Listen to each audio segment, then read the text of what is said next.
Assalamu alaikum wa rahmatullah. This is Abu Rasheed with you. Peace be upon you all. Welcome to the Arabic Quran YouTube channel. I'm here just doing a quick informal episode. Well, maybe not quick, but I'm doing an informal episode on what is the number one thing that you need to improve on to speak a second language or to speak on the language that you currently speak more effectively, more efficiently, right? And here I'm not talking about just speed reading or, what are the technical aspects of listening, etc. I'm here to talk about the importance of guided listening, what I will call guided focused listening, okay? And what you can do or how you can use listening to improve either the language you speak or to improve the learning of a second language and communicating in that second language, not just grammar and morphology, but communicating in that second language. Okay, now, when I first started studying Arabic back in 2004, which is about 21 years ago, okay, well-meaning Arab friends and brothers, they would give me advice such as, just watch Al Jazeera, just sit there and watch a newscast all day. Okay, just sit and watch hours of Al Jazeera like a newscast, and listen to Al Quran Kareem, right? Just listen. Now, no matter how much you listen, that's not going to be effective because it's just going to be nothing but audible sounds. It's just sounds, basically.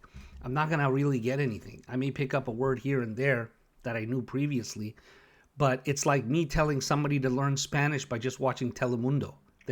You want them to watch Telemundo, but they're going to try to associate the words with the pictures and the video, and it's not going to work. That's not how you learn a language, okay? I'm going to tell you effectively what it takes to learn a language and what we need to go back to. How did we learn the language that we speak? That's basically the secret sauce right there. Okay, you basically have to go back into child mode. So if you are learning a second language, let's say, you're basically a kid. You're basically an infant, a child. And you have to take it from day one as such. Okay, so hearing precedes speech. That's just reality. السمع يسبق الكلام. الطفل يسمع قبل أن ينطق. The child does not speak first. He listens. He hears and he listens for a long time before he even speaks. And the reality, according to scientists, is that, the auditory perception, per se, builds the internal structure of speech. الإدراك السمعي يبني البنية الداخلية للغة. This is the reality. Auditory perception. Okay, not visual perception, but auditory perception. And not just simply blurting out and speaking. Okay, and I'll get into that in a second in terms of inputs and outputs. All right, that's key. Now, it's just a fact. Children acquire language by hearing it repeatedly. And as time goes on in their development, fluency, al-balagha, eloquence, al-fasaha, etc. are acquired through this. They're acquired through hearing and listening to good speech, okay? Especially good examples of speech. Okay, even like in our past, in our history, even non-Arabs mastered Arabic eloquence through strong auditory exposure. Like, for example, to Al-Quran, hadith, poetry, and formal discourse, but not just listening to it, but it was a supplement to what they were learning, okay? Simply listening to something is not going to gain you an understanding and give you an ability, right? When kids are learning, they are not only learning, but they're making associations, and that's key. And for us, where's the association? For adults, it's slightly different. They will have to learn some vocabulary, but not through word lists. They'll have to study parts of the text beforehand and then listen to it and see the text, or actually put it more accurately, they'll have to see the words and the vocabulary being used in that context, listening to it, and that's how over time your language improves. Okay, take it from me. I'm telling you from experience and from what experts in linguistics say, regardless of the language. It doesn't matter what language.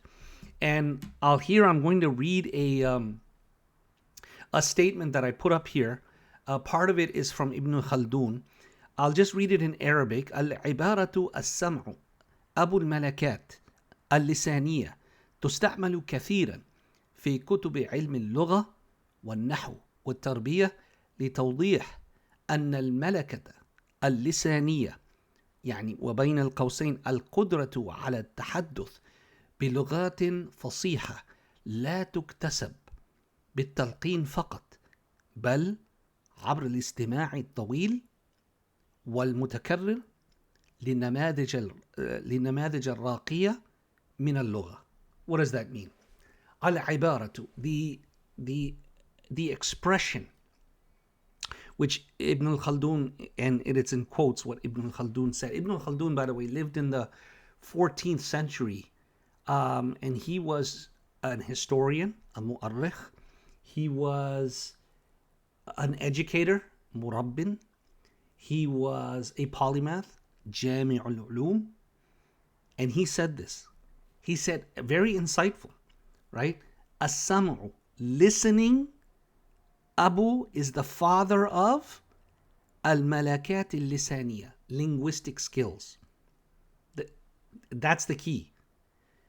Now, that was what he said, and then it continues, and this is not what he said, but this is, the sentence is continuing.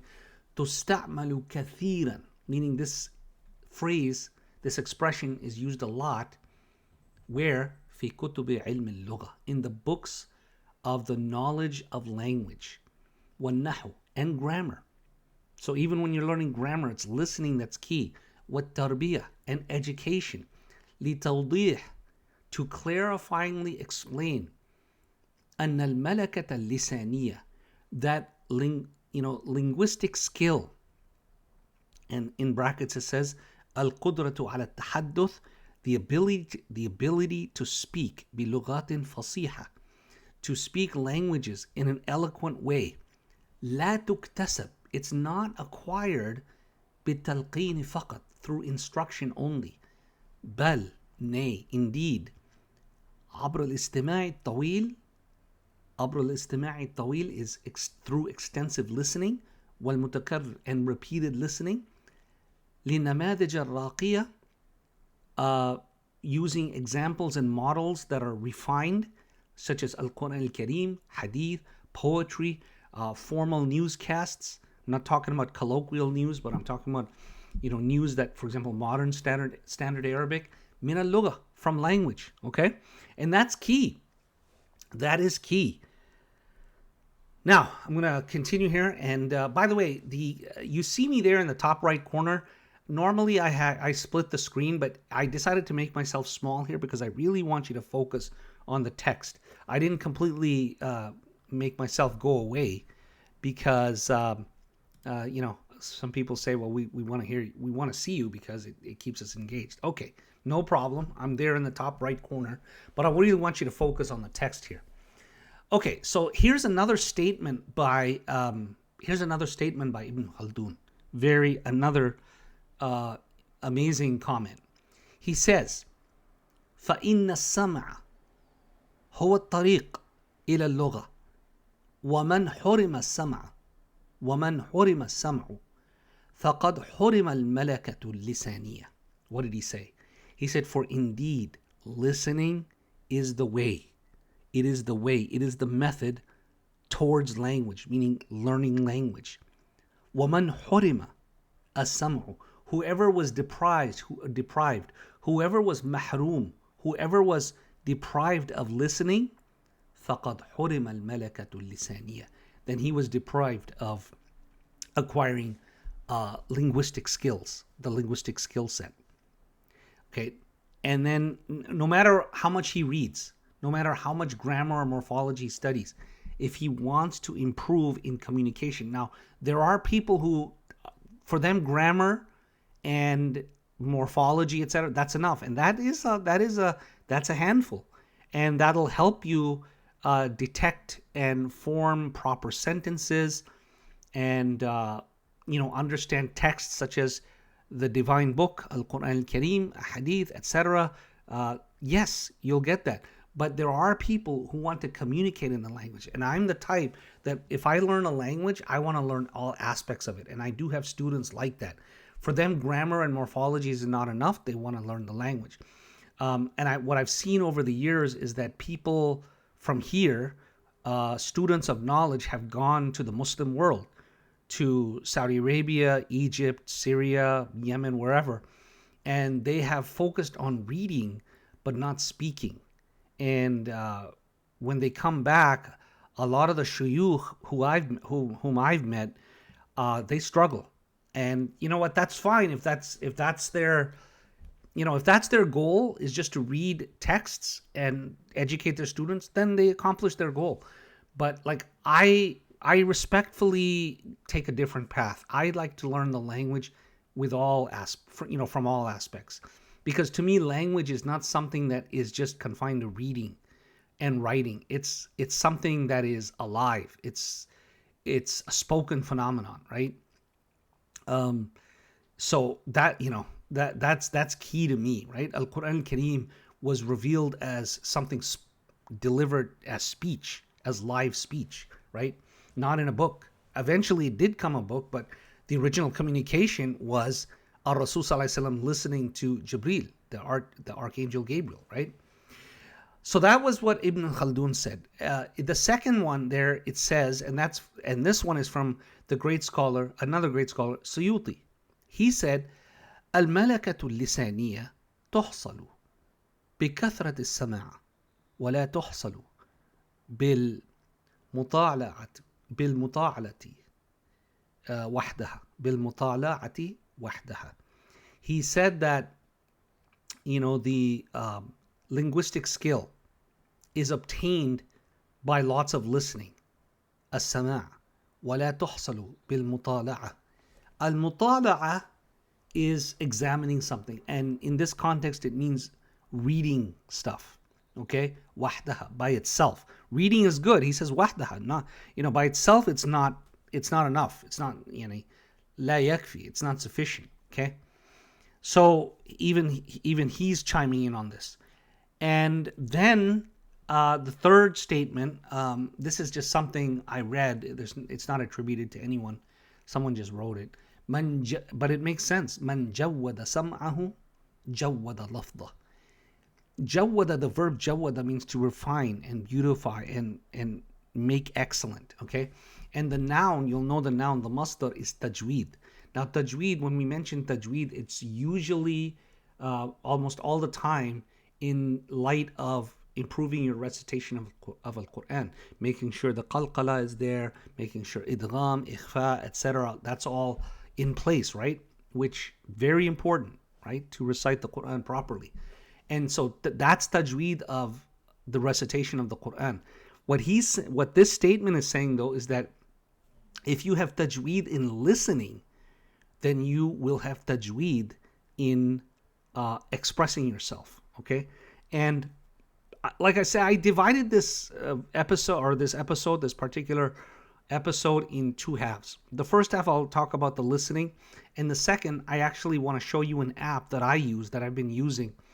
And you can use any app, but I'm just going to show you the one I use. And if you want to use it, it's the best one I've seen after doing a lot of research on this. So I tried to save you time on researching it. Okay, so I'll talk about that in a second. But let's finish this off. The final one is also, it's not attributed to anyone, but I just read it and I liked it. اللغة تكتسب بالسماع لا بالصناعة. He says, or the statement says, that language is acquired through listening, not just by technique. And you could say that for a lot of subjects. Like, you can't, if you want to swim or play basketball, you don't do that from reading a book. You actually have to do it.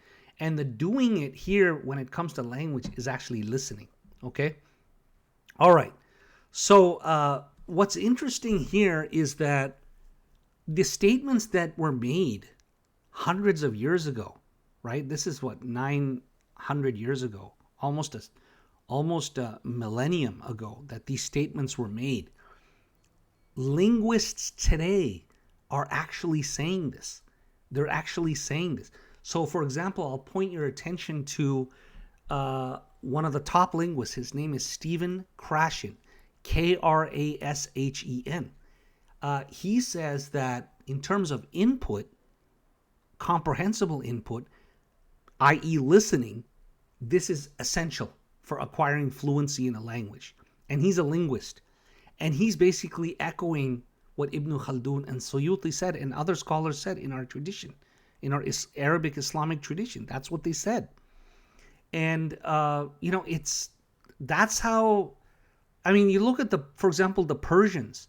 You look at Ibn Majah and at-Tirmidhi and Nisa'i and al-Bukhari and Muslim and Sibawayh and Fairuz-Abadi. These were all Persians. These were all non-Arabs. Abu Hanifa, who was a master in Arabic. These were all Persians, but they listened and they were in an environment, right? We don't have that, unfortunately, so we have to double up on this or double down on our efforts, right? So Stephen Krashen said that comprehensible input, i.e. listening, is critical for fluency in order to communicate. Now, I would annotate that by saying that language has 4 components. It's got I would say it's got 2 components, and then each component has 2 subcomponents. What do I mean by that? Language has an input component and an output component, right?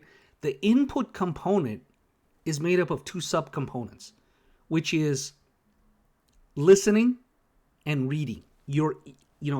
Those are considered inputs. You're listening, that's an input, and you're reading, that's an input. One's an auditory input, the other's a visual input, right? And both go to your brain, obviously, right? But then you have 2 outputs, right? Two subcomponents of the output category. And what is that? Writing, which is using your hand.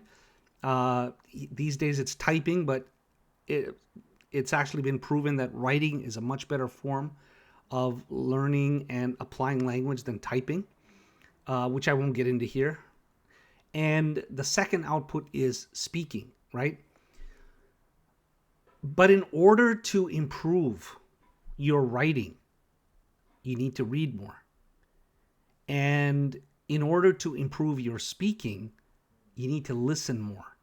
Input precedes output any day of the week. And this is proven and espoused by linguists. It's been espoused by great scholars like Ibn Khaldūn and Suyūṭī, and these days great linguists like Stephen Krashen. It's proven. And that's, again, whether you want to improve the language you speak or the language that you're learning, you're looking to learn, which is, let's say, your second language. Could be Spanish or Arabic or French or whatever, German, right? Okay, so that's key. And again, you put yourself in the position of a child. You're just listening for a long time, and you have to have patience. Our scholars have said in the past, "Man arada an yutqin lugatan," whoever wants to perfect language, فَلْيُكْثِرْ السَّمَاعُ لَهَا. Let that person abundantly listen. Spend a lot of time listening. فَالسَّمَاعُ هُوَ الْبَوَابَةُ الذَّهَبِيَّةُ. For listening is the golden gateway إِلَى اللِّسَانِ الْفَصِيحِ, to eloquent speech, eloquent language, okay? And i.e. speaking. All right. Before I get into the app, I also want to mention that, again, I want to highlight this. You can't simply get into one-on-one discussions. They're important. When I was learning Arabic, one-on-one sessions are important. Don't get me wrong. okay? But they're part of the strategy. They're a piece of the pie, not the only thing. That's not, you have to complement that with something else. And that's what I'm talking about here. And these days, people say, you know what, ChatGPT gets into discussions. You can have discussions with ChatGPT. Well, let me make a couple of points on that. Number one is, as good as ChatGPT is, it's still not natural, because if you notice, when you engage with ChatGPT, you're driving it more than it's driving you, because it's asking you, it's prompting you, what would you like to know? What would you like to discuss? And then when you tell it that, it'll give you a long amount of information. And that's not a very symmetric conversation like you and I would have, let's say. Okay? I'm not discounting that. It is good, and it's, use it. I'm not saying don't use it. Use it. But just know that that is not a substitute for a real conversation with somebody.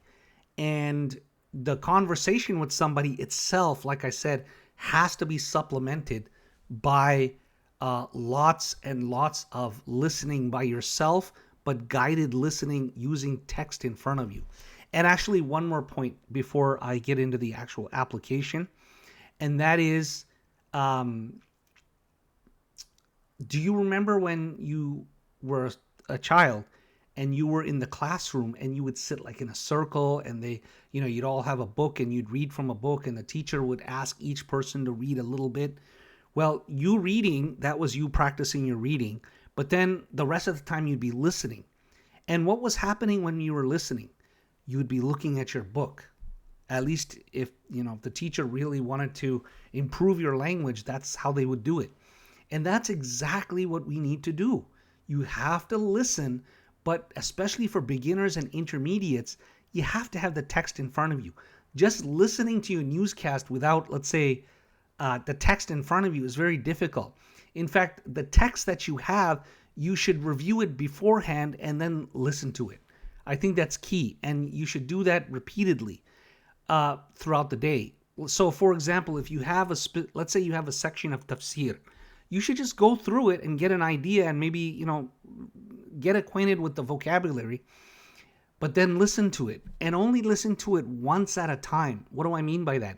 Listen to it multiple times throughout the day, but make sure that there's time in between. Don't listen to it consecutively, because you'll run into something called cognitive fatigue, and you'll start tuning out. It's just natural. It's just like when you do something called high intensity interval training. You're supposed to take a break in between 30 seconds of a sprint, or 30 seconds on the elliptical, or 30 seconds of plyometrics, or whatever exercise you're doing, because what happens is your body starts shutting down and you're not going to get the benefit. So same thing with the mind. Okay, so make sure that when you listen to something with the text, that you give some time for a break. Like, give yourself a break, relax, give an hour, 2 hours, 4 hours, whatever it is, but listen to that piece multiple times throughout the day.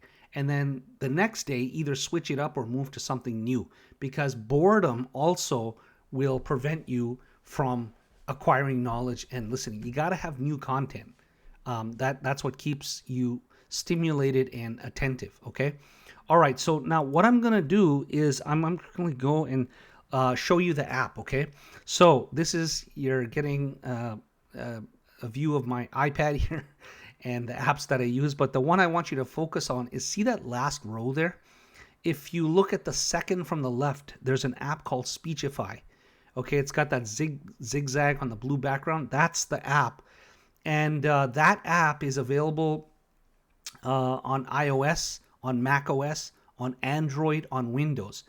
It's not a one-time paid app. So there is a subscription. That's the only downside. But it's $139 a year. But if you break that down over 12 months, that's about $10-15. And the benefit that you get out of it, if you feel that, learning language is like a major objective in your life, I mean, $10-15 is not a lot a month. Okay, so this is probably the best app that I've come across. I've done research on different apps. This is probably the best one. And I'm going to show it to you right now. I use it not only for, speed reading, but like I said, also listening. And it's not only for improving my speed reading and listening in Arabic, but it's also for English. And I use it for professional, for my profession, such as network design, network architecture. But I also use it for personal, such as, news consumption, special interest, which I'll show you. And again, Arabic as part of my repertoire of where my focus is. Okay. And I try to do as much as possible. You have to do it every day. The other thing is that, this is not a substitute for reading. Okay. So if you're looking to speed read, you should still read. And it's not also a substitute for listening without text. What this is an exercise to help you listen and speed read, but it's also, it serves as a warm-up, essentially, so that when you read something else without this app, or if you listen to something without this app and you don't have the text in front of you, it's designed to improve that, because eventually, remember, the goal is that you can listen and engage in a conversation. You're not going to use this app to facilitate a conversation, obviously, right? This is a tool to get you to a certain level where you can participate in a conversation, or you can read at a very fluent level, okay? All right, but of course, for our perspective, why I'm making this video is I'm talking about conversation and speaking and listening, right? That's why I have that. Okay, so I'm going to open up this app, and here you go. Actually, let me go and show you the library, right? So here's the library. I have here, let's start from the top left. I have 4 files, and then I have 4 folders, okay? Now, the 4 files are Arabic files, and the first 2 are Quranic exegesis or tafsir, explanatory notes for Quranic verses. And then the third and fourth ones are actually snippets of an article from Al Jazeera I was reading regarding Prime Minister Mohammed Mahathir, ex-Prime Minister Mohammed Mahathir of Malaysia. And I was just reading that and seeing how fast I could listen to the content. Okay. Then I have 4 folders: personal development, Arabic, Islam, technology. They're just folders that I developed. You can, put together your own. And let's first look at the text, right? So I'm going to open up this text, and and then I'm going to choose. So right now I have chosen Joe as the reader. Joe uses American English, and he does a pretty good job of reading the Arabic, actually, whereas the Arabic speaker like Hassan does a very poor job, and I'll show you that, of reading English. So the best thing is to choose the native speaker for that language. So if you're focusing on Arabic, you want to choose an Arabic speaker. And there's a whole bunch of options that you have. You don't only have Hassan, but you have others. You have female voices as well for those who if you want to prefer a female voice, like the sisters and the women, we want a female voice. Okay. Now I'm not going to pick Snoop Dogg, by the way. So if you're looking at Snoop Dogg, don't think I'm going to pick him. It's just going to look very awkward, Snoop Dogg reading this text. So I'm going to pick Hassan. Okay? مرحبا. أنا حسان. Okay. So يساعدني سبيتشيفي على القراءة. Okay, there you go, Hassan. So he's giving an introduction. And you can see there that it highlights the word. Now, it may not, as he reads it, it may not highlight every word in the YouTube video, but it does in the app. And that's only because of the delay. So it might do that, it might not, I don't know. But if it doesn't, just, don't get alarmed by that. And here, before I hit the play button, you can see the different speeds, right? I want to say something about speed. And it depends on don't use one speed for everything, because it depends on the language, and it depends on your fluency and your listening capability. And it also depends, even within a given language, it depends on the complexity of the text. I have one book on Islamic jurisprudence written by Bernard Weiss. It's very complex English, and I have to slow it down. Whereas I have another book by Cal Newport on deep work, and that's that's lighter in terms of comprehension, and I can speed it up a lot more. Okay, and same thing with Arabic. Like Al Jazeera, I can speed it up, but when it comes to Quranic exegesis, I might have to slow it down a bit so I can comprehend better. For this, I'll just pick 1x, which is 200 words per minute. All right, so we've selected it here, and now I'm going to hit the play button. I'll let it play for a whole paragraph. I want to actually mention one more thing, and that is when it comes to Arabic, we know as grammar students, grammar teachers, morphology teachers, that the pronunciation, especially the ending of the word from a grammatical point of view and the structure of the word from a morphological point of view is important. This is not 100% accurate. I think AI has not got to the point where Arabic can be 100% replicated, but they're getting there. It's getting better. English is just fine in terms of this app. But and by the way, this is the best app for Arabic that I've seen, because other apps make even more mistakes. But this one is pretty good. So I would say that don't focus on the grammar, because your point here is trying to listen to speech. So it will make some mistakes. You as a grammar and morphology student can compensate for that, and you can detect it and just overlook it. Okay, you're trying to focus on speech here. So where it says here, for example, let's say I'm not saying it will say it, but let's say وَأَهْلَكْنَا قَبْلِ, but we know it's qabla, right? Well, if it says qablu, and I don't think it does, but I'm just giving that example, you just have to overlook that, okay? It will get better, inshallah, in the future. Okay, so let me play now the paragraph, and you can get an idea, okay? This is what we mean by guided listening, and you have to do this a lot, every day. قبل هؤلاء المشركين من قريش أمما كثيرة كانوا أشد منهم قوة وسطوة فطوفوا في البلاد وسلكوا كل طريق طلبا للهرب من الهلاك هل من مهرب من عذاب الله حين جاءهم؟ Okay, so there you go. That's Arabic. I'm going to give you a couple of English examples as well. Let's look at, for example, let's do Islamic jurisprudence. Now, notice I did not switch the speaker from Hassan to Joe. Okay, I will, but I want you to see how Hassan sounds in English. It's not gonna sound good. Here we go.